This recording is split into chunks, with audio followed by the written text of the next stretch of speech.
بسم اللہ الرحمن الرحیم۔ ہم مورب کی اقسام کی بات کر رہے تھے کہ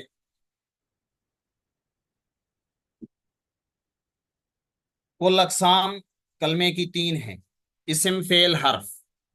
اسم کے اندر اصل یہ ہے کہ وہ معرب ہو، اگرچہ اسم کی ایک چھوٹی سی قسم اس میں غیر متمکن مبنی ہوتی، اور فعل کے اندر اصل یہ ہے کہ وہ مبنی ہو۔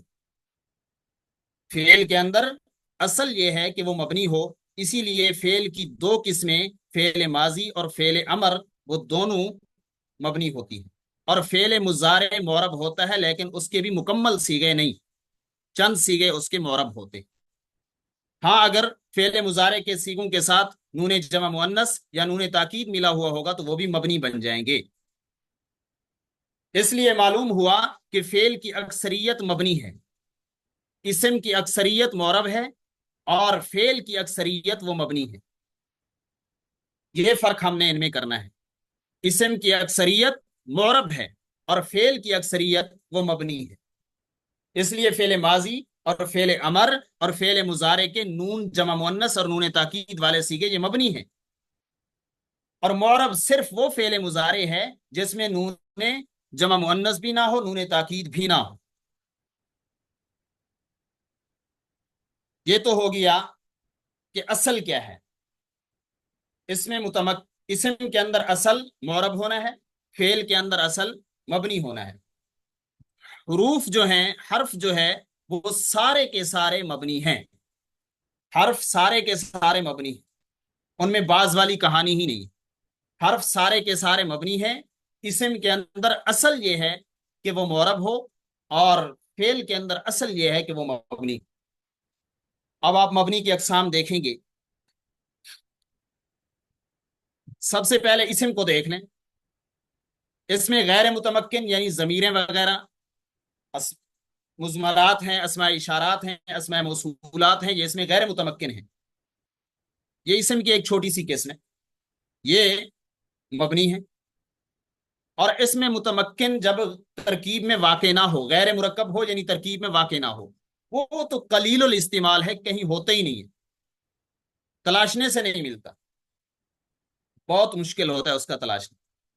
یہ ویسے ہی خانہ پوری کے لیے لکھ دیا تاکہ آپ کے علم میں ہونا چاہیے۔ اس میں غیر متمکن وہ مبنی ہے۔ اسم کی ایک چھوٹی سی قسم اس میں غیر متمکن، جس میں ضمائر، اسماء اشارات، موصولات وغیرہ آ جاتے ہیں، یہ مبنی ہے۔ فعل کو دیکھیں۔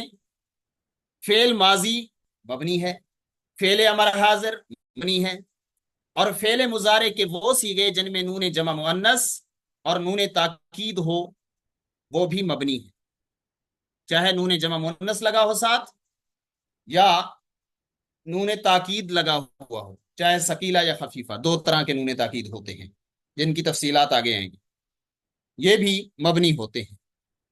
جی آگے اس کو ایک کلک کریں۔ تمام حروف، تمام حروف یہ بھی مبنی ہیں۔ اب یہ ہم نے گویا کہ اس کو تقسیم کر دیا ہے۔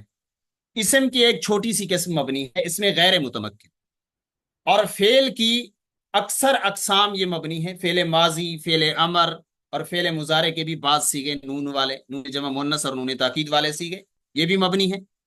باقی رہ گئے حروف۔ حروف تو سارے کے سارے وہ مبنی ہیں،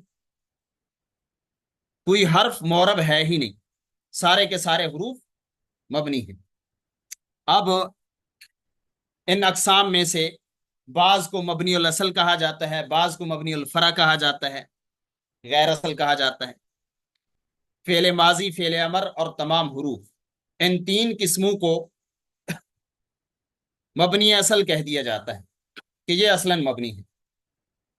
فعل ماضی، فعل امر اور تمام حروف، ان تین قسموں کو کہتے ہیں کہ یہ اصلاً جو ہے اپنی اصل کے اعتبار سے مبنی ہے، اور باقی جو ہے وہ ان کی مشابہت کی وجہ سے مبنی ہے۔ باقی اصلاً نہیں ہے، وہ ان کی مشابہت کی وجہ سے مبنی ہے۔ بہرحال یہ آگے تفصیلی بات ہے، پھر اس کی وجہ سے آگے اعراب کی بھی بات آ جائے گی کہ پھر کس پر محلی اعراب آئے گا، کس پہ نہیں آئے گا، اس میں ہم نہیں جاتے۔ صرف اسی کو آپ نے یاد کرنا ہے کہ فعل کی اسم کی اکثریت وہ معرب ہے، اسم کی سب سے بڑی قسم اسم متمکن وہ معرب ہے، اور اس کی چھوٹی سی قسم اسم غیر متمکن وہ مبنی ہے، اور فعل کی اکثریت وہ مبنی ہے، فعل ماضی، فعل امر حاضر اور فعل مضارع کے وہ سیغے جن میں جمع مؤنث اور نون تاکید موجود ہو، اور فعل کی ایک چھوٹی سی قسم معرب ہے، وہ فعل مضارع جو نون جمع مؤنث اور نون تاکید سے خالی ہو۔ اس کے علاوہ باقی رہ گئے حروف، حروف سارے کے سارے وہ مبنی ہیں۔ یہ خلاصہ ہے معرب اور مبنی کا۔ امید ہے کہ آپ لوگوں کو بات سمجھ آ گئی ہوگی۔ وصلی اللہ تعالیٰ علی خیر خلقہ محمد وعلی آلہ وصحبہ اجمعین۔